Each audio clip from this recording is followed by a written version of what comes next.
तीनों की भक्ति में ये भरम पड़ो संसार, कह कबीर निज नाम बिना तुम कैसे उतरो पार।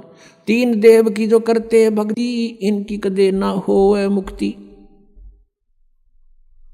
600 वर्ष पहले कहा था भगवान ने कि इन ब्रह्मा विष्णु महेश के माता पिता बताऊं धर्मदास कौन है?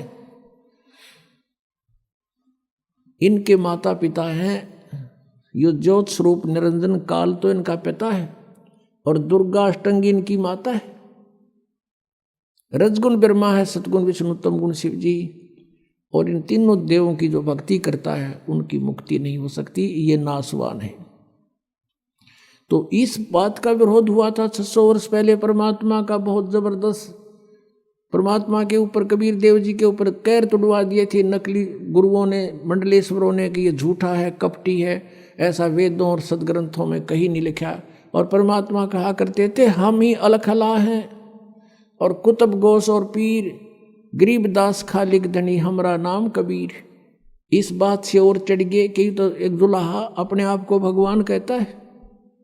देखो कितना मूर्ख है, भगवान तो निराकार है, ये है। जैसा भी उन्होंने ये हुआ बाई का ज्ञान ग्रहण कर रखा था, इससे भगवान का विरोध स्वयं भी किया, जनता को भी शत्रु बना दिया, ताकि ये काल का जाल था कि कोई पहचान ना ले भगवान को और सच्चाई का इनको पता ना लग जाए।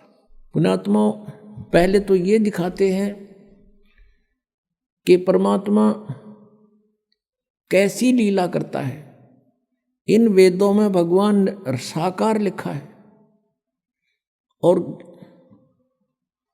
अपनी माता दुर्गा से ब्रह्मा जी प्रश्न करता है कि माता जी परमात्मा को निराकार बताते हैं, और वेदों में कुछ साकार लिखा है। यानी हमारा जो अनुभव है वो वेदों के विपरीत है, उसमें बहुत अंतर है। अब आप बताइए हमें, वो ब्रह्म आप ही हो या कोई और है? तो दुर्गा कहती है कि मुझ में और उस ब्रह्म में कोई अंतर नहीं है, और तुम्हारे ऊपर कोई आपत्ति आ जा तो हम दोनों का स्मरण करना, तुम्हारे सब कार्य सिद्ध हो जाएंगे। तो इससे सिद्ध है कि ये विचलित किए हुए हैं, सच्चाई से अपरिचित रखा इन अपने पुत्रों को भी, तो उन्हीं से ग्रहण, इन ऋषियों ने ज्ञान ग्रहण कर लिया, ये भ्रमित ज्ञान। अब वेदों में क्या बताया हमने, देखो परमात्मा को पहचानने के लिए कोई आधार बनाना पड़ता है। अब जैसे ये राधा स्वामी पंथ वाले हैं, ये कैसे भ्रमित कर रखा है इस समाज को। ये भोली आत्मा श्रद्धालु कहते हैं हमारे गुरुजी तो ये कहते हैं हम तो सीधा त्रिकुटी से शुरू करते हैं भक्ति का मार्ग, और हमने वेदों की आवश्यकता नहीं, क्योंकि वेद भी तो किसी ने लिखे हैं, और हमारा ज्ञान तो वेदों से बहुत ऊपर का है। जो श्री शिवदयाल जी परम धड़ी के हैं, उसको उस हजूर साहब ने आप आके भेद खोला है उस सचखंड का। उसने कह का भी नहीं पता। उस शिवदयाल जी ने राधा स्वामी कहें, जिसने जो राधा स्वामी पंथ का प्रवर्तक जाना जाता है, उस शिवदयाल जी, उसको कह का नहीं पता सतलोक और सचखंड के बारे में। पुण्यात्मा इस दास के साथ ये संघर्ष हो रहा है, मैं कहूँ साची, और श्रद्धालुओं ने ज्ञान कति उल्टा ग्रहण कर रखा है, वो मानो विरोध इस बात का। मेरा कोई शौक नहीं है किसी की निंदा करना। अगर तुम इसको निंदा मानते हो सच्चाई को कहने को, लेकिन सच्चाई कहना निंदा नहीं, एक परोपकार होता है, और इस परोपकार में चाहे कितना भी कष्ट उठाना पड़े वो भी हमने सहन करना चाहिए, ताकि आने वाले समय में पूरा विश्व की भलाई हो जाएगी इससे, पूरे विश्व की। जैसे पहले अपने हिंदू समाज में एक सती प्रथा थी, किसी का पति मर जाता था तो उस लड़की को साथ फूंका करते थे। तो उसके लिए संघर्ष किया बुद्धिमान व्यक्तियों ने कि ये गलत बात है, अपने संस्कार बस कोई भी कभी मर सकता है, ये क्या मतलब उसने गेला फूको, ऐसा निर्दयी, ऐसा जुल्म, ऐसा कहर टूट रहा है। तो उसका भी बहुत विरोध हुआ था, लेकिन उन्होंने संघर्ष किया कि नहीं ये गलत कार्य है, ऐसा नहीं होना चाहिए। अब देखो धीरे धीरे खत्म हो गया, अब सब सुखी हो गए। तो ऐसे ही आज ये वही स्थिति हमारे साथ। सब विरोध इसलिए करते हैं कि उनकी दुकानें बंद हो जाएंगी, उन संतों की जिनने दुनिया को गुमराह कर दिया, और उनको नरक भेज रहे हैं, काल के जाल में फंसा रहे हैं, उनका जीवन नष्ट कर रहे हैं। लेकिन दास को कोई परवाह नहीं इस बात की। हम किसी की निंदा नहीं करते। हमारा उद्देश्य किसी कोई धन उपार्जन करना नहीं है। हमारा उद्देश्य केवल सत्य को ऊपर लाना है और पूरे विश्व का कल्याण करना हमारा उद्देश्य है, मानव मात्र का। और इससे जब दया भाव उत्पन्न होगी तो सब जीवों के प्रति अपने आप दया आ जाएगी। ना कोई मांस खावे, ना शराब पीवेगा, ना अन्य बकवादा करेगा, केवल भगवान भजेगा। सिंपल वे से रहा करेंगे। एकदम सतयुग जैसा माहौल फिर से आएगा, देख लेना। ये माया की दौड़ की हवस खत्म हो जाएगी। ये बिल्कुल शांत हो जाएगा प्राणी। ये किसके लिए डिलेड हो रहा है? अरबपति, खरबपति, पृथ्वीपति यहीं छोड़कर चले गए, भूत बने फिर रहे। तो हम सबसे पहले आपको वेदों से परिचित कराते हैं कि वो परमात्मा, उस परमेश्वर के बारे में वेद क्या बताते हैं। अगर वेदों में लिखा तो फाइनल है। और जो ये कहते हैं हम वेदों को नहीं मानते, तो उनसे तो फिर चर्चा करना ही व्यर्थ है। फिर उनको मनाएंगे संत भाषा से, क्योंकि एक सूक्ष्म वेद और है जिसको वो सत्य मानते हैं। कबीर जी की वाणी को, आदरणीय परमेश्वर परम पूज्य कबीर जी की वाणी को, आदरणीय नानक साहब जी की वाणी को भी सत्य मानते हैं। और उन महापुरुषों ने परमात्मा को पाया है, कबीर जी को। उनकी वाणी में बिल्कुल सही लिखा है, लेकिन उन्होंने अर्थ उल्टे कर रखे हैं। जैसे वेदों के अर्थ उल्टे कर दिए, गीता जी के वो अर्थ उल्टे कर दिए, ऐसे ये भ्रमित हैं। उसको हमने सेट करना है।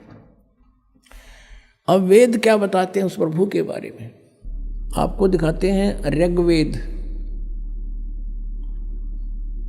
वो परमात्मा कौन है, वो कैसी लीला करता है, देखिएगा।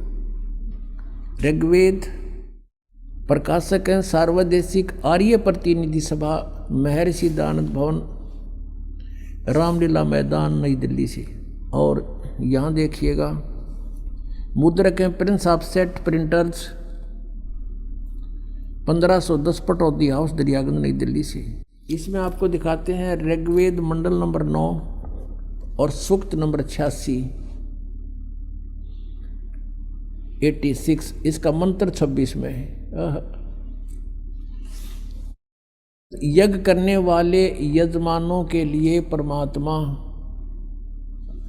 इसका अर्थ है यज्ञ माने धार्मिक अनुष्ठान करने वाले, यजमानों माने भक्तों के लिए परमात्मा, यानी जो धार्मिक अनुष्ठान करते हैं उनके लिए परमात्मा सब रास्तों को सुगम करता हुआ, उनके विघ्नों को यानी उनके संकटों को नष्ट कर देता है, मर्दन करता है, और उनको पवित्र करता हुआ अपने रूप को सरल करता हुआ। भगवान साकार हुआ, अपने रूप को सरल करता हुआ, वह कांतिमान परमात्मा। अभी इन्होंने ये लिख दिया, कबीर का अर्थ सर्वज्ञ कर दिया है। ये देखो, ये ऊपर है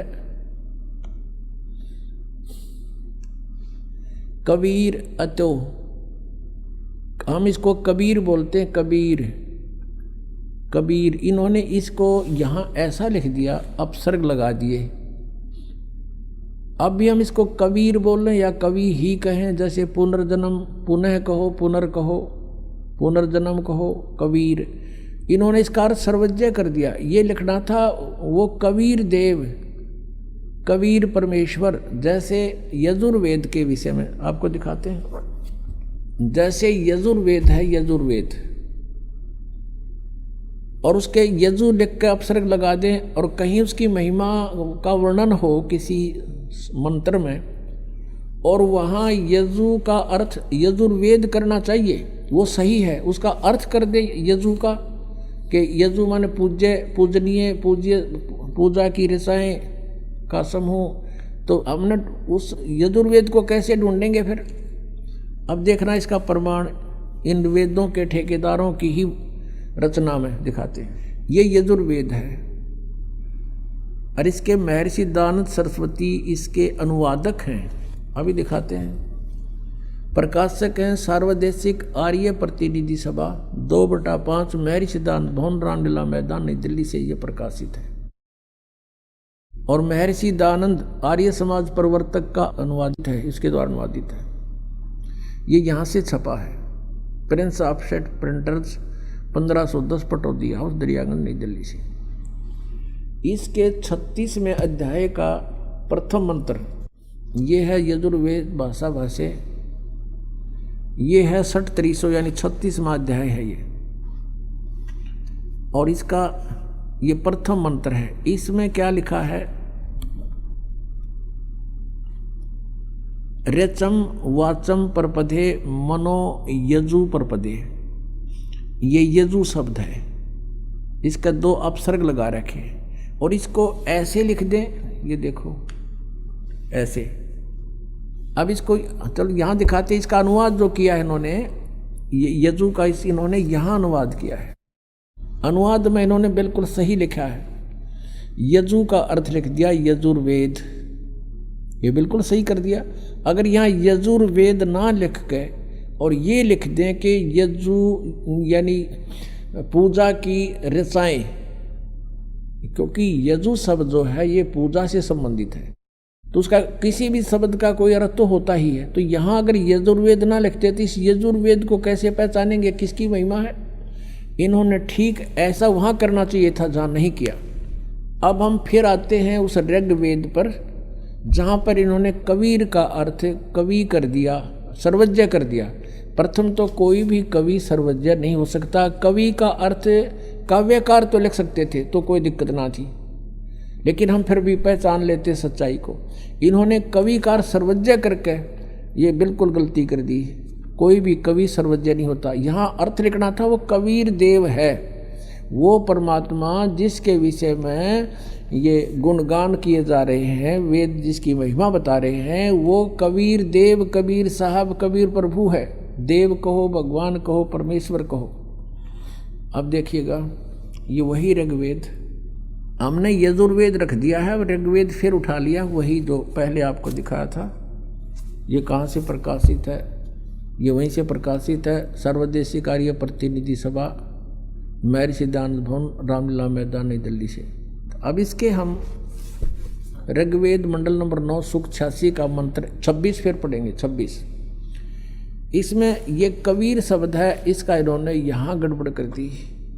यज्ञ करने वाले यजमानों के लिए यानी भक्तों के लिए, जो धार्मिक अनुष्ठान करते हैं उन भक्तों के लिए, यज्ञ माने धार्मिक अनुष्ठान, परमात्मा सब रास्तों को सुगम करता हुआ उनके विघ्नों को मर्दन करता है, उनके विघ्न उनके संकटों का नाश करता है और उनको पवित्र करता है, यानी सब बुराइयों से हटा देता है और अपने रूप को सरल करता है। तेज पुंज अन्य दे धर के, हल्के तेज पुंज का शरीर बनाकर परमात्मा वो कांति में, यहाँ लिखना था वो कबीर देव, ये कबीर देव लिखना था, कबीर देव, कबीर साहब, कबीर भगवान, विद्युत के समान क्रीड़ा करता हुआ और वर्णीय पुरुष को यानी अच्छी आत्मा को प्राप्त होता है, वहाँ से चलकर आता है। यहाँ देखना अब 27 मंत्र में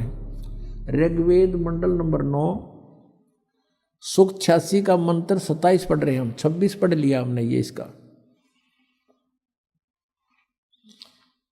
अब इसमें क्या लिखा है कि जो परमात्मा प्रकाश पुंज परमात्मा को बुद्धि वृत्तियां विषय करती हैं, जो परमात्मा ध्युलोक के तीसरे पृष्ठ पर विराजमान है या वहाँ पर रहता है, यूँ ध्युलोक के तीसरे स्थान पर, तीसरे पृष्ठ पर, तीसरे भाग पर ऊपर रहता है, यानी एक देशीय भगवान सिद्ध हो गया कि कहीं एक स्थान पर रहता है। और वहाँ से फिर देखना अब ऋग्वेद मंडल नंबर 9 सूक्त 82 का ये देखिएगा, ऋग्वेद मंडल नंबर 9 सूक्त 82 और मंत्र नंबर 1 82 का ये मंत्र नंबर 1 है। सर्वो उत्पादक प्रभु, सबकी सृष्टि रचने वाला प्रभु यानी परमात्मा, प्रकाश रूप है, सद्गुणों की वृष्टि करने वाला है, पापों को हरण करने वाला है। वह है राजेव, राजा के समान। ओह, ये देखना 269 पर हम पढ़ रहे हैं, 269 पर। अब 270 पर हम आगे, देखो ना, सोचो और पृष्ठ दिखा दिया होगा। 270 पर हम आगे 270 पर। तो राजा के समान दर्शनीय है, यहाँ आपने देखा राजेव, राजा के समान, राजा के, और यहाँ लिखा है समान। दर्शनीय माने देखण जोगा है, दिखाई देता भगवान मनुष्य जैसा है, नर आकार है। और वह है पृथ्वी आदि लोक लोकांतरों के चारों ओर शब्दमान हो रहा है। वह वर्णीय पुरुष को, यानी अच्छी आत्मा को, श्रेष्ठ आत्मा को, जो दृढ़ भक्त है, उसको पवित्र करता हुआ प्राप्त होता है। यानी परमात्मा कैसे और जिस प्रकार विद्युत स्नेह वाले स्थानों को आधार बनाकर प्राप्त होता है, इसी प्रकार परमात्मा, उक्त गुण वाला परमात्मा भी ऐसे ही करता है। अब यहाँ उद्देश्य क्या होता है उस भगवान का? अब ऋग्वेद मंडल नंबर 9 सूक्त 82 के मंत्र नंबर 2 में बताया है कि हे परमात्मन, उपदेश करने की इच्छा से, यानी तत्व ज्ञान बताने की इच्छा से आप महापुरुषों को प्राप्त होते हो, अच्छी आत्माओं को मिलते हो, महान आत्माओं को। और आप अत्यंत गतिशील पदार्थ के समान, यानी बहुत तेजो गति में चलने वाले की तरह हमारे आध्यात्मिक यज्ञ को प्राप्त होते हो। आप कवि का अर्थ लिख दिया, कवि सर्वज्ञ हैं, आप कबीर देव हैं। परमात्मा ने 600 वर्ष पहले कहा था, वेद मेरा भेद है, मैं ना वेदन के माही, और जौन वेद से मैं मिलूँ वो वेद जानते नहीं। वेद मेरी महिमा गा रहे हैं, पर इन में वर्णित विधि से मेरी प्राप्ति नहीं हो सकती। वह परमात्मा कबीर देव है, शुद्ध स्वरूप है, हमारे पापों को दूर करके, हे अमर परमात्मा, हे सोम, आप हमको सुख दें, और भाव को उत्पन्न करते हुए आप हमको सुख दें, और प्रेम भाव को उत्पन्न करते हुए पवित्रता को उत्पन्न करें। ये वैसे यहाँ ये देखो, ये कितने विचलित हैं। यहाँ इन्होंने निजम का अर्थ पवित्रता कर दिया। यहाँ लिखना था आप अपने उस रूप में ही, उसी साकार रूप में हमें प्राप्त हों या प्रकट हों। अपने आत्माओं ये स्पष्ट हो गया कि कबीर परमात्मा है, और वो यहाँ अपने सतलोक से चलकर गति करके आता है, अच्छी आत्माओं को मिलता है, उनको तत्व ज्ञान से परिचित कराता है। अब फिर और दिखाते हैं आपको। ऋग्वेद मंडल नंबर 9 सूक्त 96 का 16वां मंत्र है, उसमें पूछा है कि हे परमात्मा, आप अपना नाम बताइए, आपका वास्तविक नाम क्या है? देखिएगा, ऋग्वेद मंडल नंबर 9 सूक्त 96, इसके 16 मंत्र में, मंत्र नंबर 16 में कहा है कि हे परमात्मन, सर्वोपरि रहस्य श्रेष्ठ, यो नाम का इन्होंने अर्थ तुम्हारी संज्ञा कर दिया। लिखना था, हे परमात्मन, सर्वोपरि रहस्य में, यानी गुप्त, आपका जो श्रेष्ठ नाम, जो नाम है, संज्ञा नहीं, आप उसका ज्ञान कराएं। अब इसमें 17वें श्लोक में ये स्पष्ट किया है कि शिशुम जगानम हरियंतम मर्जंती शुभंती वहीन मरुतो गणेन, कबीर भी यू रह पर, कबीर गिर भी कावेना, कबीर संत सोम, पवित्र एति पवित्रम अत्येति रेभन। इसका सीधा सारथ है कि जो परमात्मा अपनी लीला अनुसार एक शिशु बालक का रूप धारण करके जानबूझ कर प्रकट होता है, और वो अपनी महिमा की कबीर वाणी के द्वारा कावेना, कवि यानी कविताओं से अपनी महिमा का गुणगान करता है, ऊंचे स्वर में, रेबन माने ऊंचे स्वर में बोल बोल के, और वो कबीर देव होता है, और वो होता है परमात्मा, उसका नाम कबीर देव है। अभी इन्होंने क्या कर रखा है, शिशुम का अर्थ कुछ और ही कर दिया।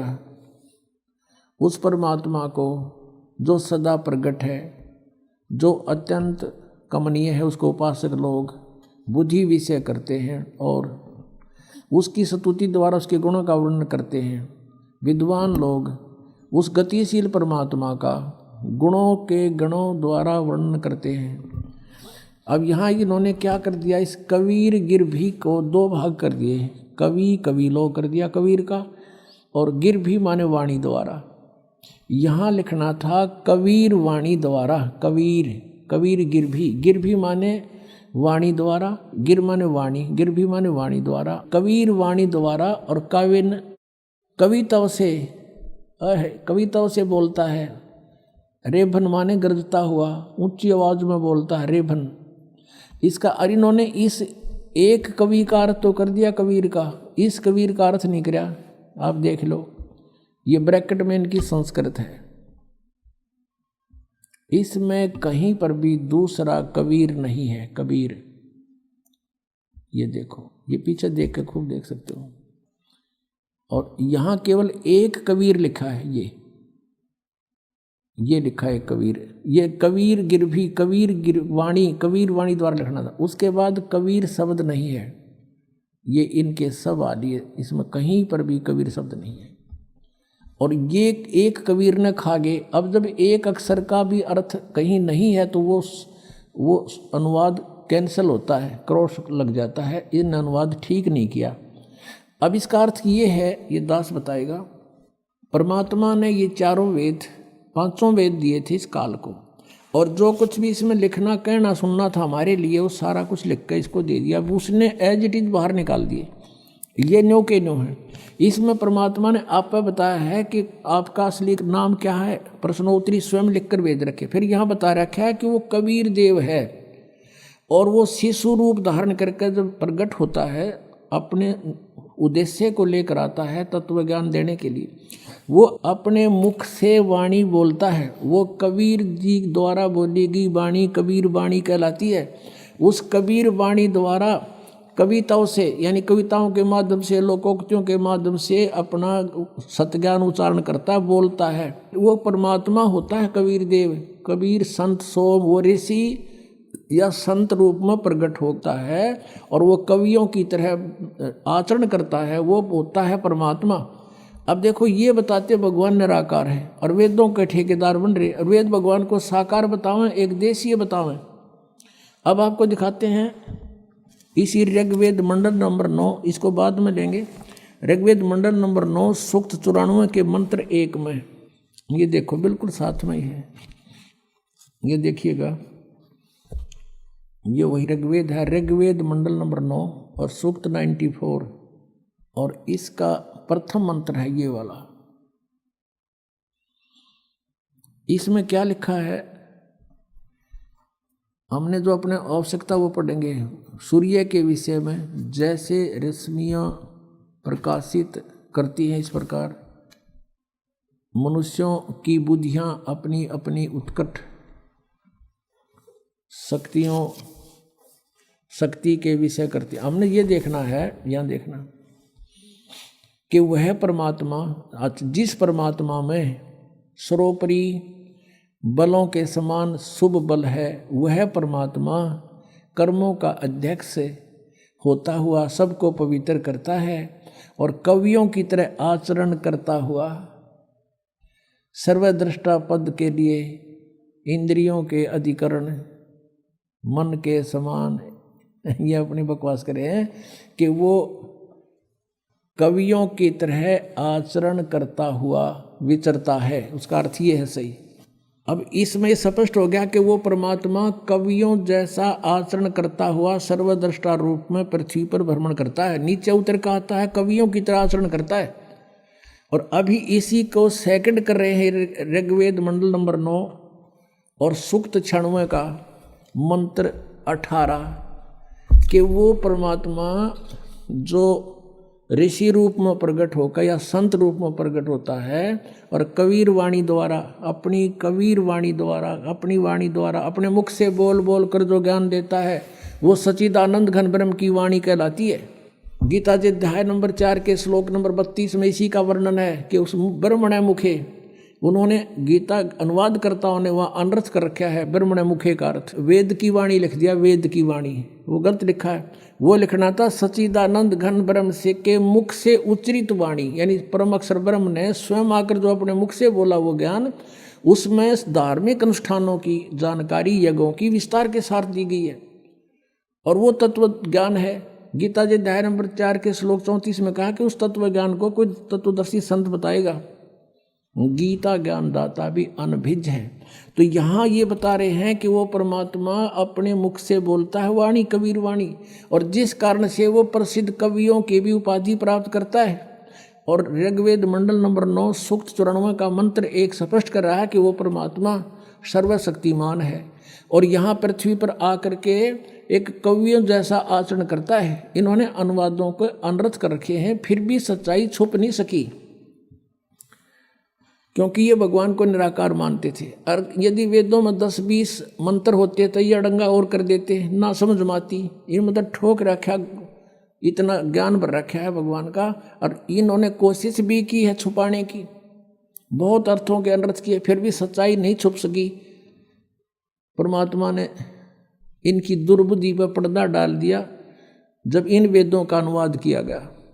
इनका याद देना रहा, दानंद के बताया करता हूँ तो निराकार है, और वेदों में साकार लिखा रही अनुवाद खुद कर रहे, और फिर डंडोरा पीटे भगवान निराकार है। रामपाल झूठ बोला है, ये कहते हैं रामपाल ने संस्कृत ना पढ़नी आती, इसलिए क्या जाने वेदों को। तो महर्षि था दानंद, तो वेद दोनों बड़ा विद्वान था। अब तुम्हारे अनुवाद में दास दिखा रहा है कि देख लो इसमें साकार बता रहे हैं वेद, तुम अनुवाद करने भी आप ही हो करने वाले। तो पुण्यात्मा ये आप पर रहम कराया भगवान ने। यदि ये दास अनुवाद करता तो शायद स्वीकार होता, इनसे ही करवा दिया पहले मालिक, क्योंकि उसके हाथ में सब रिमोट है सबका। जीव तो जीव होता है, वो परमेश्वर है, उसने आपके लिए रहम करवाया। आज उन्हीं के द्वारा जो निराकार का डंडोरा पीटा करते, ठोक कर कहा करते भगवान तो निराकार है, एक देश कहीं पर नहीं रहता किसी लोक में, आज उन्हीं के कर कमलों से लिखवा दिया कि भगवान साकार है, उसका नाम कबीर देव है, वो मनुष्य सदृश्य है, और वहाँ से चल कर आता है। जब भगवान सर्वव्यापक है तो चल कांड की जरूरत क्या रहेगी इसको, वो तो अपने आप ही पहले से आपके पास है निराकार रूप में। तो निराकार नहीं, भगवान साकार है, नरवत मनुष्य सदृश्य है।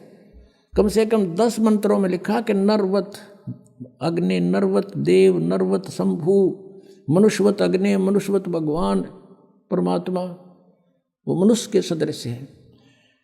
अब इसको फिर हम लेते हैं कि ऋग्वेद मंडल नंबर 9 सूक्त नंबर 96 में के मंत्र नंबर 16 में पूछा है कि आप अपना नाम बताइए, ओरिजिनल नाम क्या है। यहाँ बताया कि उसका वो कबीर देव है। कबीर देव, उसको लोग कवि कहते हैं क्योंकि वो अपनी महिमा की वाणी कवियों की तरह आचरण करके बोलता है, लेकिन वो तो परमात्मा होता है। कवि तो कविताओं तक सीमित है। इस परमात्मा ने सब सदग्रंथों का, सब वेदों का, सब पुराणों का, कुरान का, बाइबल का, सब का भेद खोल कर अपनी अमृतवाणी में सुख संवेद में लिख दिया। तो ये कवियों के सत्र का ज्ञान नहीं है, तो वो कवि की उपाधि भी प्राप्त करता हो परमात्मा। देखिएगा ये ऋग्वेद मंडल नंबर 9 और सूक्त 96। अब हमने ये पढ़ लिया, 16 पढ़ लिया कि हे परमात्मन, आप अपने उस गुप्त रहस्य में श्रेष्ठ नाम का जो नाम है उसका आप ज्ञान कराएं। अब इसमें ज्ञान करा दिया कि वो जो शिशु रूप धारण करके परमात्मा उत्पन्न होता, प्रकट होता है। अपनी 5-6 वर्ष की आयु में ही परमात्मा अपनी महिमा की वाणी को काव्यना, कविताओं के माध्यम से बोलना, ऊंचे स्वर में बोलकर, अत्यंत ऊंचे स्वर में पवित्र वाणी को, वो संत सोम, वो कबीर देव, वो अमर परमात्मा कबीर नाम है उसका, कबीर देव होता है। अब यहाँ तक हमने पढ़ लिया कि वो कबीर वाणी द्वारा काव्यना, कविताओं से अपनी महिमा, स्तुति नहीं, कविताओं से अपनी महिमा सुनाता है। वो संत, वो कबीर देव, वो अमर सोमन है, अमर परमात्मा, वह परमात्मा कबीर होता। कबीर जो संत या ऋषि रूप में प्रकट होकर के उपदेष्टा बनता है, उपदेश देता है। ऊंचे स्वर में अपनी महिमा की वाणी ऊंचे स्वर में गुगरता हुआ बोलता है। अब देखो इसमें स्पष्ट कर दिया 18 में, ऋग्वेद मंडल नंबर 9 सूक्त 96 के 18 में क्या कहा है कि ऋषि मना, यह ऋषि कृत, युक्त है, यु मिटा हुआ मिसप्रिंट है, ऋषि कृत सवर्षा सहसरणिथ पदवी कवि नाम है। कहते वो परमात्मा जब ऋषि या संत रूप में प्रकट होता है, उस ऋषि कृत यानी ऋषि कहो, ब्राह्मण कहो, संत कहो, उस संत रूप में या ऋषि रूप में प्रकट परमात्मा के द्वारा ऋषि कृत, और ऋषि मना साधु स्वभाव के भक्तों के लिए वो सवर्षा माने बहुत आनंददायक उनकी वाणी होती है, वो असंख्यों वाणी बोलता, हजारों वाणी बोलता, इस संचरण इत्था माने हजारों वाणी, और वो कवि नाम पदवी, वो एक प्रसिद्ध कवियों की उपाधि भी प्राप्त करता है इसी कारण से, क्योंकि वो अपनी महिमा की वाणी को काव्य ना कविताओं से उच्चारण करता है, गरजता हुआ बोलता है, ऊंचे स्वर में दहाड़ता है। चारों युग में संत पुकारे कूक कहा हम हेल रे, परमात्मा भी कहते हैं मैं रुक के मार मार के कहा करता हूँ चारों युगों में, और हीरे मोती माणिक बरसाएं ये जग तुलता ढेल रे। तो कहते हैं वो गरजता हुआ, भगवान भी कहते हैं मैं ऐसे ही बोलता हूँ जो वेद बता रहे हैं। ऋषि मना, ये ऋषि कृत सवर्षा, यानी स्वर्ग, स्वर्ग जो कह रहे स्वर्ग हो गया भाई, बड़े आनंद आ गया। और सहसरणित है, हजारों वाणी बोलता है, जिससे कवि नाम पदवी, कवियों की पदवी भी प्राप्त करता है। और तृतीयम धाम मही से शेषा संत सोम विराजमान राजती विराजमानु, उसमें विराजमान है वो परमात्मा उस तीसरे धाम में रहता है। एक लोक तो ब्रह्म का, दूसरा लोक अक्षर पुरुष का, और तीसरा परम अक्षर पुरुष का सतलोक है, वो सतलोक में रहता तीसरे धाम। अब देखो इनके द्वारा अनुवाद, इन्होंने ज्ञानवाद किया है। ऋग्वेद मंडल नंबर 9 सूक्त 96 का अब मंत्र हम 18वां पढ़ रहे हैं। हे सोम स्वरूप परमात्मा, पालन की इच्छा करता हुआ जो महान परमात्मा तृतीयम धाम, ये बालक भी समझ ले कति जिसने ये कह ख्याते हो, तृतीयम धाम तीसरे धाम में, इन्होंने क्या लिखा है देवयान और पितरान, इन दोनों से पृथक तीसरे धाम में यानी सतलोक में है, उसमें विराजमान है। इन्होंने लिख दिया वो ज्ञान योगी, यो ज्ञान योगी हटा दिया यहाँ पर अनरस करने के लिए। इनका याद आ गई हमने जब यूँ भगवान लिख दिया तो साकार सिद्ध हो गया, लेकिन यहाँ भूल गए ये ऋग्वेद मंडल नंबर 9 सूक्त 86 के 27 में भूल गए ये 9 के 86, ऋग्वेद मंडल नंबर 9 सूक्त 86 का ये मंत्र 27 जो अभी पढ़ा था हमने कि जो परमात्मा ध्यूलोक के और तीसरे पृष्ठ माने स्थान पर धाम पर विराजमान है, वो तीसरे पृष्ठ पर तीसरे भाग में रहता है। यहाँ तो इनका याद ना आया, ज्ञान योगी भूल गए लिखना ये। अब यहाँ इनका फिर आगे समझ में काल ने प्रेरणा कर दी, तुम क्या गड़बड़ कर रहे हो, इसका अनर्थ करो। काल प्रेरणा से इन्होंने यहाँ के जुल्म किया है। देखो ऋग्वेद मंडल नंबर 9 सूक्त 96 के मंत्र 18 को पढ़ रहे हैं। सोम स्वरूप परमात्मा यानी अमर परमात्मा, पालन की इच्छा करता हुआ जो महान वह परमात्मा तृतीयम धाम, या सीधा सा लिखना था, षडंगे की जरूरत नहीं थी, वो तीसरे धाम, जो तीसरा धाम है उसमें विराजमान है, ज्ञान योगी नहीं। ये किसी व्यक्ति विशेष की महिमा नहीं, ये भगवान की महिमा चल रही है। और फिर कवि नाम पदवी, जो कानदर्शियों की पदवी अर्थात मुख्य स्थान है, इसका लिखा वो कवि नाम पदवी, कवियों की पदवी प्राप्त करता है। ऋषि मना, ये ऋषि कृत, ऋषि सब ज्ञानों का प्रदाता, ये लिखना था उस ऋषि कृत। ये देखो यहाँ पर है, ये मूल संस्कृत इसकी मूल पाठ है। ऋषि मना ऋषि कृत यु तय है, यहाँ पर कटा हुआ इन्होंने ठीक लिख दिया। ऋषि कृत यानी उस ऋषि के द्वारा बनाई गई। जैसे ये देखो इन्होंने यहाँ लिखा महर्षि दानंद कृत, इसमें देख लेंगे हम, ये देख इसका क्या अर्थ हुआ कृत का, महर्षि दानंद सरस्वती कृत यानी इनके द्वारा किया गया। तो इसी तरह यहाँ हम देखेंगे ऋषि मना, ऋषि माने साधु संत स्वभाव के मन, उस जैसे मन वाले साहब, यानी कबीर जी के जो अनुयायी होते हैं वो पुण्यात्मा बहुत नर्म आत्मा के होते हैं, सीधे साधे होते हैं, अच्छी आत्मा। और वो कृषि कृत जो इस ऋग्वेद मंडल नंबर 9 सूक्त 96 के मंत्र 17 में कहा है कि वो कबीर वाणी द्वारा, अपनी वाणी द्वारा कबीर परमेश्वर अपनी महिमा की वाणी बोलता है कविताओं के माध्यम से। और वो संत सोम, वो संत रूप में प्रकट परमात्मा कबीर देव, वो अमर परमात्मा होता है, वो कबीर नाम है उसका, वो अमर परमात्मा होता है। और उस संत रूप में प्रकट या ऋषि रूप में प्रकट उस ऋषिकृत, उस संत के द्वारा, ऋषि के द्वारा बनाई गई सहस्राणीथ शवर्षा यानी हजारों वाणी उस ऋषि मना उसके अनुयायियों के लिए बहुत आनंददायक होती हैं। वो परमात्मा तीसरे धाम में रहता, इतनी सी बात है बस।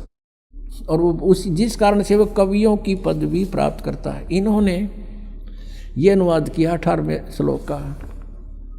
वो तीसरे, ये तो हमने पढ़ लिया, वो तीसरे धाम में विराजमान है। ज्ञान योगी नहीं है, वो विराजमान है, वो परमात्मा है।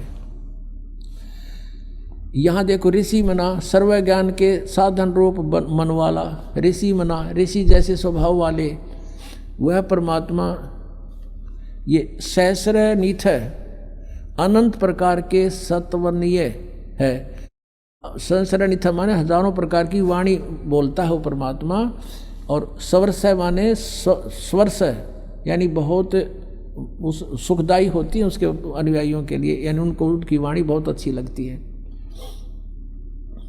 फिर 19 में क्या कहा है, ऋग्वेद मंडल नंबर 9 सूक्त 96 के मंत्र 19 में ये खुद कहते हैं तुरियम धाम, एक चौथा, तुरियम माने चौथा, ये तो तृतीयम, ये तृतीय है, तृतीयम ये है तुरियम। तुरियम माने चौथा होता है संस्कृत में, तुरियम माने चौथा, और धाम माने धाम। तो वो परमात्मा तुरियम धाम महिष विभक्ति, उसको वो स्वयं ही आकर बताता है चौथा धाम और है अकय लोक जिसको कहते हैं हम। पहला लोक हमारे संत भाषा में सतलोक, दूसरा अलखलोक, फिर तीसरा अगमलोक, चौथा है वो तुरियम धाम अकय लोक, जहाँ से परमात्मा ने सबकी रचना की है, नीचे के लोक भी बनाए हैं। विभक्ति माने वर्णन करता है। इन्होंने क्या, तुरियम माने चौथा, धाम माने परम पद परमात्मा है। उस महापुरुष उक्त तुरीय परमात्मा का, तुरीय माने चौथा, तुरीयम माने चौथा, चौथे परमात्मा का वर्णन करता। कौन महापुरुष? वो स्वयं परमात्मा आता है, वही परमेश्वर अपने उस संत रूप में, महात्मा रूप में प्रकट अपनी ही महिमा आप ही बताता है।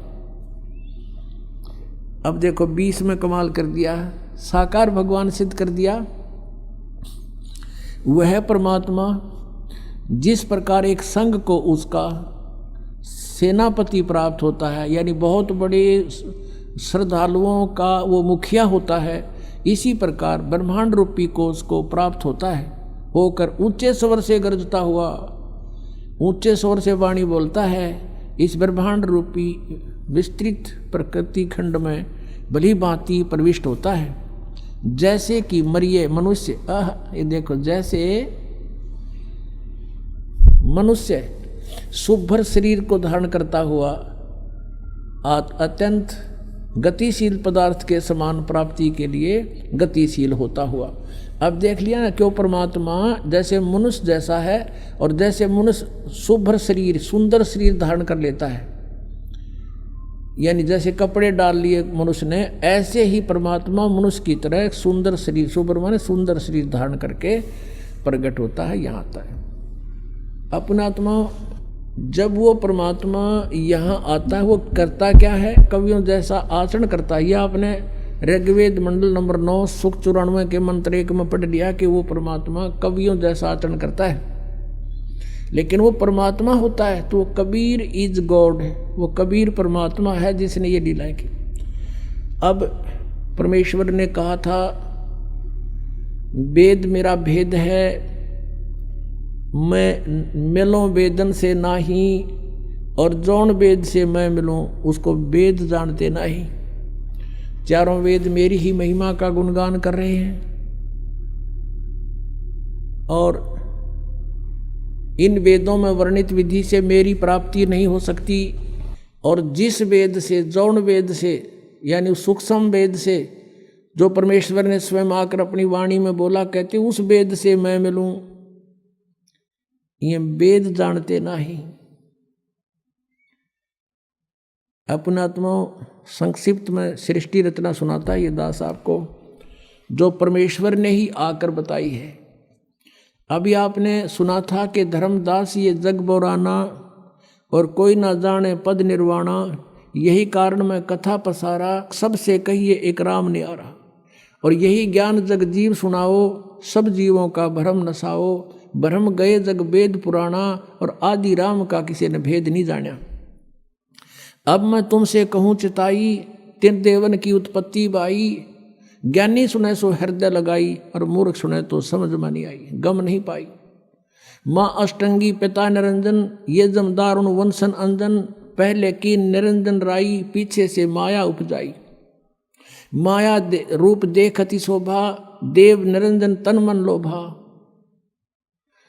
धर्मराय की ने भोग विलासा, माया को रही तबासा, यानी ये प्रेग्नेंट होगी दुर्गा। और तीन पुत्र अष्टंगी जाए, ब्रह्मा विष्णु शिव नाम धराए।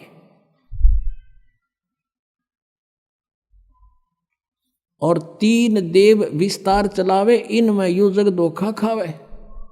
इस काल के इस ढमढमे को, इस काल को श्राप लगा हुआ 1 लाख जीव खाने का। और उसके लिए इसने अपने 3 पुत्र पैदा किए दुर्गा से। इनको अचेत कर दिया, इनको खुद स्वयं नहीं मालूम हमारा पिता कौन है। और उसने इनको एक एक गुण युक्त कर दिया। ब्रह्मा को रजगुण से परिपूर्ण कर दिया, विष्णु जी को सतगुण से, और शंकर जी को तमोगुण से परिपूर्ण कर दिया। तीनों गुण कहो चाहे 3 देवता कहो। अब इनके प्रभाव से हम यहाँ उत्पत्ति, आपस में मोह और मार काट, एक दूसरे ने काट दें मार दें, जैसे हाहाकार मचा रखी है। हिंदू मुसलमान का झगड़ा, हिंदू हिंदू का झगड़ा, कि तो मुसलमान मुसलमान का दुश्मन, राजाओं की लड़ाई, कि तो फ्लड आ गया, कहीं पर एक्सीडेंट दुर्घटना में इसने कति बुचड़ खाना बना रखा है। ये किस ब्रह्मांड। और हम बाकी ने सोचा हम तो नहीं मरे, बाकी वो मर गया फलाना, अच्छा वो हो भाई बड़ी बुरी हुई। और अपना अपन को कहना बा अपना नंबर नहीं, नंबर तो 100 दिन, पर हम आँख मीच रहे कबूतर की तरह, पर कब तक मीचेंगे। तो इस ज्ञान से फिर हमारी आँख भी खुलेंगी और हमें वो भगवान मिल जाएगा जो इससे आउट कर देगा। ये हमें नहीं मार सकता फिर किसी सूरत में भी। अगर यहाँ भी तुम जीना चाहते हो सुख से, तो इस मालिक की शरण में रहना पड़ेगा, ताकि वो कसाई खावे को ना अपना। तो वो परमात्मा कबीर देव है, कबीर साहब है, यहाँ हाहाकार मचा रहा है। किसका उद्देश्य ये कि इनको सबको यहाँ दुर्गति करूँ, इन ये भगवान की भक्ति ना कर सके, ऐसी स्थिति का शरीर दे दिया हमारे को। इसमें कभी बीपी हाई हो रहा, कभी लो हो गया, कभी जाड़ पड़वानी, कभी आँख बनवानी, कभी कुछ हो रहा है, कभी कुछ एलर्जी होगी, फलाना हो गया। सारा ब्रान माटी इस जीव की है, और इस पेट के लिए सारा दिन लगे रहो। परमात्मा की तरफ जानना ना जाओ, और यदि कोशिश करें परमात्मा की तरफ तो उल्टा ज्ञान ग्रहण करा दिया सबसे। अब डोए जाओ डले रहना काल के जाल में। तो उस परमेश्वर ने दया करी हमारे ऊपर के मेरे बच्चे दुखी हो गए। सतलोक में रहा करते थे, वहाँ कोई इनको दुख नहीं था। अपने के लिए अपना ही दुखी होता है, और उसके लिए वो परमात्मा हमारे लिए भटक रहे हैं। हमने वहाँ गलती की थी। अब 10 मिनट में एक वर्बली आपको सृष्टि रचना सुनाएंगे। पुण्यात्माओं,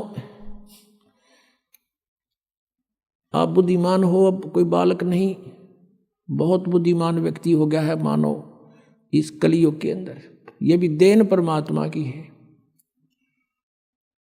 तो आप जी ने बहुत गहराई से सोचना पड़ेगा इस दास का उद्देश्य क्या है, और परमात्मा सतलोक से चल के इस गंदे लोक में क्यों आया, क्या आवश्यकता थी उनको। क्योंकि वो हमारा पिता है। हमारे साथ यहाँ धोखा करके हमें रोक रखा इस काल ने, और अपने के लिए अपना ही दुखी होया करे। परमात्मा कहते हैं कबीर देव जी कि मैं रोवत हूँ सृष्टि को, और ये सृष्टि रोए मोहे। और गरीबदास जी जिसको परमात्मा मिले थे आकर, आदरणीय गरीबदास साहिब जी को, वो कहते हैं जैसे तुलसीदास जी ने रामायण को लाखों वर्ष के बाद एज इट इज लिख दिया लोकोक्तियों के माध्यम से, चौपाइयों के माध्यम से, ऐसे ही आदरणीय गरीबदास साहिब जी की दिव्य दृष्टि खोल दी, भगवान ने सतलोक दिखा गया, सचखंड दिखा गया, छोड़ दिया। उसने परमात्मा की जो महिमा अपनी वाणी में बोली है, क्या बताई है? कबीर साहब कहते हैं, मैं रोवत हूँ सृष्टि को और सृष्टि रो मोहे, और गरीबदास इस वियोग को समझ नहीं सकता कोई, कि मैं तुम्हें खोज रहा हूँ कि और तुम्हें बताना चाहता हूँ, आई एम गॉड, मैं परमात्मा हूँ, मैं तुम्हारा पिता हूँ, तुम मेरे बच्चे हो और तुम मुझे खोज रहे हो। लेकिन हमारे इस वियोग को, हमारे इस विछोड़ को कौन मिलावे? कोई नहीं समझ सकता कि तुम कहाँ से बिछुड़ कर आए थे। आज मैं कह रहा हूँ मैं भगवान हूँ, तुम भ्रमित कर दिए काल के दूतों ने, तुम कहते हो नहीं भगवान निराकार होता है, वेदों में भगवान निराकार लिखा है, भगवान साकार हो ही नहीं सकता। तुम मुझे खोज रहे हो, मैं तुम्हें ढूंढ रहा हूँ, कि मैं बताना चाहता हूँ कि मैं परमात्मा हूँ। अब ये सृष्टि कैसे रची गई? परमात्मा समर्थ है। सबसे पहले केवल परमात्मा थे, उन्होंने अपनी वचन शक्ति से ये परमात्मा पहले अकय लोक को स्थापित करके, उसमें उत्पन्न करके, प्रकट करके अकय लोक में रहते थे। वहाँ केवल अकेले भगवान ही रहते हैं, वो परमेश्वर की राजधानी है, उसमें दूसरा कोई नहीं जा सकता। उसके बाद अकय लोक के बाद परमात्मा ने अपने नीचे के 3 लोक और उत्पन्न किए। अगम लोक, उससे नेक्स्ट अलख लोक, और उससे नेक्स्ट चौथे नंबर का सत्यलोक। और नीचे से हम गिनेंगे तो प्रथम सतलोक, दूसरा अलखलोक, और तीसरा अगम, और चौथा वो अकय लोक। जैसे अभी आपने ऋग्वेद मंडल नंबर 9 सूक्त 96 के मंत्र 19 में पढ़ा कि वो तुरियम धाम, वो चौथा धाम है, वो अकय लोक है, समुद्र की तरह है, यानी समुद्र सभी जलों का स्रोत होता है, ऐसे वो परमात्मा का जो अकय लोक है सभी का स्रोत है। वो उसी परमेश्वर ने फिर 4 अन्य रूप धारण किए। एक रूप में वो अगम लोक में आके अगम पुरुष नाम से विराजमान हुए, और अलख लोक में आकर के अलख पुरुष, और सतलोक में आकर के वो सतपुरुष नाम से, यानी उपमात्मक नाम है उस परमात्मा की, उपाधि के नाम है ये। उनका रियल नाम कबीर देव है, वो कबीर साहब है। जैसे कुरान में अल्लाह अकबर कहते हैं, अल्लाह कबीर, अल्लाह अकबीर, अकबर, अकबर कहने लगे उसको अकबर, वो कबीर है। कबीरन खबीरन ये कुरान शरीफ में लिखा है, वो कबीर देव यानी उस पूर्ण परमात्मा का नाम है ये। तो सतलोक में परमात्मा ने, अच्छा, 4 लोकों में जहाँ भगवान अपने अन्य रूप बनाकर रहता है, इनने अपने अपने रूप की शोभा भी इनका अलग अलग बनाई है। जैसे एक सतलोक में परमात्मा के एक रोमकूप का प्रकाश, एक रोमकूप यानी मनुष्य सदृश है परमात्मा, हमारे जैसा ही। गरीबदास साहिब ने कहा कि हमरे ही उनिहार है, हमारा सृजनहार है, हमारा भगवान हमें बनाने वाला हमारे जैसा है। और आपने वेदों में देख लिया राजा के समान, और नरवत, ये तो निरे दिखा दूँ आपने, मनुष्य के तुल, इन्होंने अड़ंगे कर रखे इन वादों का, लेकिन मूल पाठ के अंदर स्पष्ट है नरवत, मनुष्यवत अग्नि, नरवत देव, नरवत मनुष्यवत शंभु, मनुष्य जैसे भगवान, मनुष्य जैसा परमात्मा, मनुष्य सदृश है। और पवित्र बाइबल में लिखा है, सृष्टि ग्रंथ में प्रथम अध्याय के 26वीं आयत में, श्लोक में, उसमें लिखा है कि परमात्मा ने कहा अब मनुष्य को उत्पन्न करूंगा और मनुष्य को अपने रूप में बनाऊंगा। परमात्मा ने मनुष्य को अपने स्वरूप के अनुसार उत्पन्न किया, तो भगवान निराकार कैसे हुआ? तो मनुष्य सदृश है। और पूरे इस यानी ईसाई धर्म में किसी से पूछ लो परमात्मा की क्या स्थिति है, वो कहते हैं गॉड इज फॉर्मलेस, परमात्मा निराकार है। अरे पवित्र बाइबल कह रहा है मनुष्य सदृश है, ये निराकार का ढिंढोरा पीट रहे। तो ऐसे ही कोई भी पवित्र धर्म का जो अनुयायी है अपने पवित्र सदग्रंथों से भी वो परिचित नहीं है। जैसे हिंदू और मुसलमानों का झगड़ा किस बात पर था? मुसलमानों ने ये मान लिया कि हम जो साधना कर रहे हैं वो एक देव की कर रहे हैं, एक प्रभु की, एक अल्लाह की। और हिंदू लोग ये बेचारे दुखी हो रहे हैं, ये अन्य देवताओं की पूजा करते हैं, ये नहीं करनी चाहिए, इनका जीवन नष्ट हो रहा। इसलिए उन्होंने सोचा कि हम सही मार्ग पर लगे हुए हैं और हम उस सब पूर्ण परमात्मा की भक्ति कर रहे हैं जिससे मोक्ष संभव है, तो इनको भी कोशिश करें, ज़बरदस्ती भी अगर इस मार्ग पर लगा दें इनका कल्याण हो जाएगा।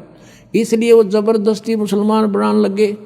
उन्होंने ये सोच रखा था कि हम पूर्ण परमात्मा की भक्ति कर रहे हैं। अब उनका भी भ्रम था ये। जैसे कुरान शरीफ सूरत फुरकानी 25 नंबर है उनकी, उसमें आयत नंबर 52 से लेकर 59 तक, 52 से लेकर 59 तक स्पष्ट किया है कि कुरान शरीफ का ज्ञान दाता जैसे गीता का ज्ञान दाता ये ब्रह्म है, और वही ब्रह्म कुरान शरीफ का ज्ञान दे रहा है। और अपने जैसे गीता का ज्ञान अर्जुन को दिया जा रहा है तो वहाँ हज़रत मोहम्मद को दिया जा रहा है। तो वो कुरान शरीफ का ज्ञान दाता कहता है कि ए पैगंबर, मैं तुझे इस कुरान शरीफ की जो दलील दे रहा हूँ इस पर विश्वास रखना, वो अल्लाह कबीर है और ये काफिर उसको नहीं मानेंगे, तू इनकी बातें मत आना, इनके साथ संघर्ष करना, झगड़ा नहीं करना। ये कहेंगे कबीर गॉड नहीं है और तू मेरी बात पर विश्वास रखना, वो कबीर नाम का परमात्मा है। और ये परमात्मा वही है जिसने सब दरियाओं को बनाया, सब पृथ्वी को बनाया, 6 दिन में सृष्टि रची, 7वां दिन तख्त पर जा बैठा। और उस परमात्मा की खबर किसी बाखबर से पूछ देखो। अपने आत्माओं, मुसलमान धर्म के अनुयायी क्या मानते हैं कि कुरान शरीफ का ज्ञान स्वयं हमारे अल्लाह ने दिया है। किसको? हज़रत मोहम्मद को दिया है। उसके देने के तरीके चाहे भले ही कुछ भी रहे हों, चाहे वो स्वयं आकाशवाणी से दिया हो, चाहे उसके अंदर वह प्रवेश कर दी हो या किसी फरिश्ते ने दिया हो, वो केवल संदेश वाहक था फरिश्ता, ज्ञान दिया उस भगवान ने। तो वो अल्लाह कह रहा है, जिसको मुसलमान धर्म अपना अल्लाह मानते हैं, कि तू जो मैं ज्ञान दे रहा हूँ ये सत्य है। और ये वो परमात्मा है कबीर जिसने 6 दिन में सृष्टि रची, 7वें दिन तख्त पर जा बैठा। और इसकी खबर किसी बाखबर से पूछो।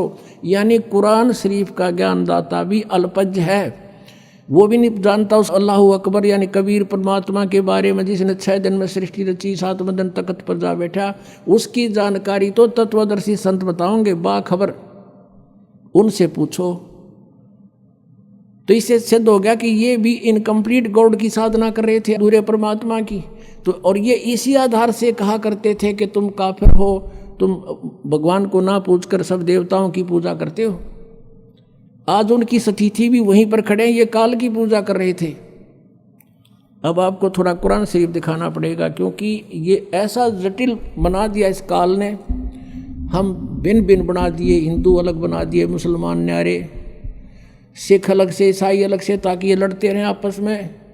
सच्चाई सामने आएगी तो ये फिर झगड़ा करेंगे, ऐसा नहीं है, झूठ बोलता है, लेकिन ये वो गुंजाइश नहीं रहेगी।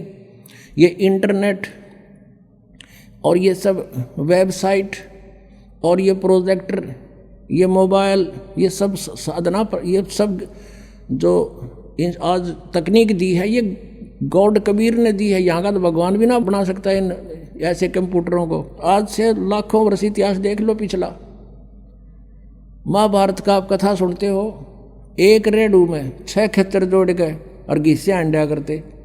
क्या वो आदमी नहीं थे, वो नहीं बना सके थे इसको जब आवश्यकता नहीं थी। यानी एक बैलगाड़ी जिसको आज 2 बैल खींच सकते हैं, उस समय 6 टट्टू जोड़ा करते उसमें, ये खच्चर घोड़े, और उसको बड़ा वाहन मानते थे, क्योंकि वो कितना होगा जंगलों में और घसीट के ले जाना पड़ता था, सड़क भी ना बनाया करते ये।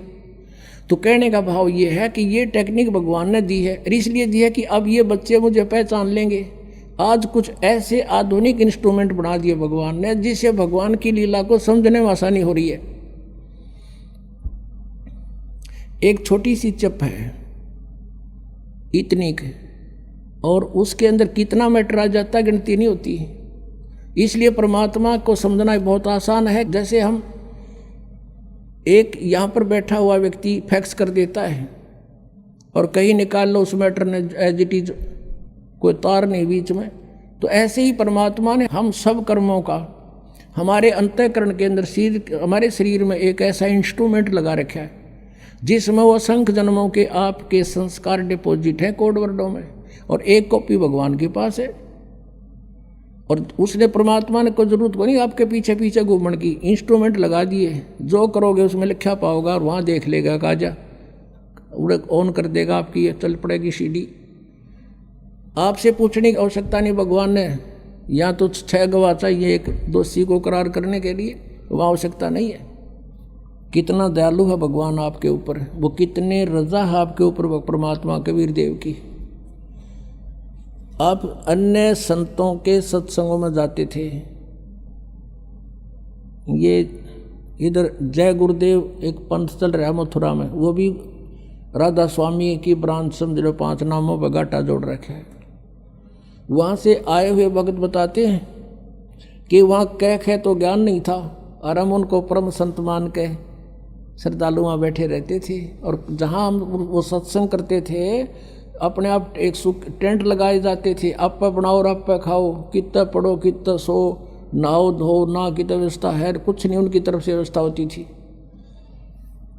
अब जाते हैं दूसरे पंथों के पास, संतों के पास, कहते हैं अपना सारा सामान साथ ले जाओ गुदड़ा, और वहाँ एक पराल का पूड़ा दे दिया करें, 20 रुपये लें जमा करा दो, ये पराल बिछाओ और अपने कम्बल बिछाओ और सो जाओ।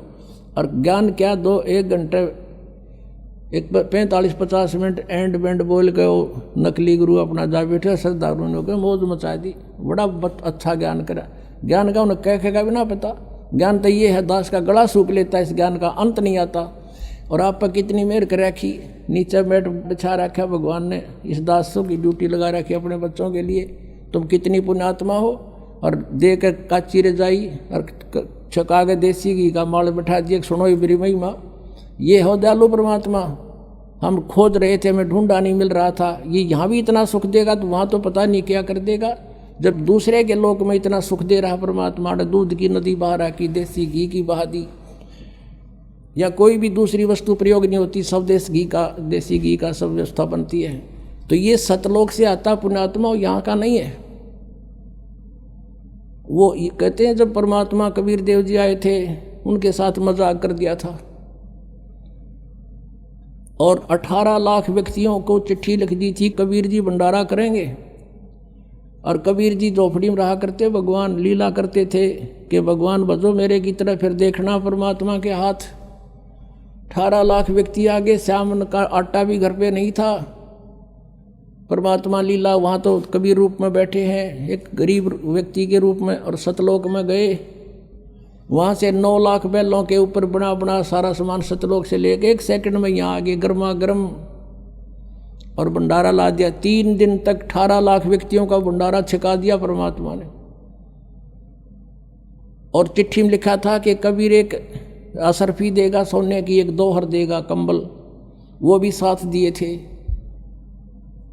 यानी उनका मुंह मोड़ने के लिए जो भगवान कबीर जी को नीचा दिखाना चाहते थे। तो पुण्यात्माओं, तब कबीर जी ने कहा था, ये खाकी खंजूसपुर अनका नहीं सुमार। और दूसरा रूप केशव नाम धरका गए थे कि व्यापारी का रूप बना के, गरीब दास केशव के अनका नहीं सुमार।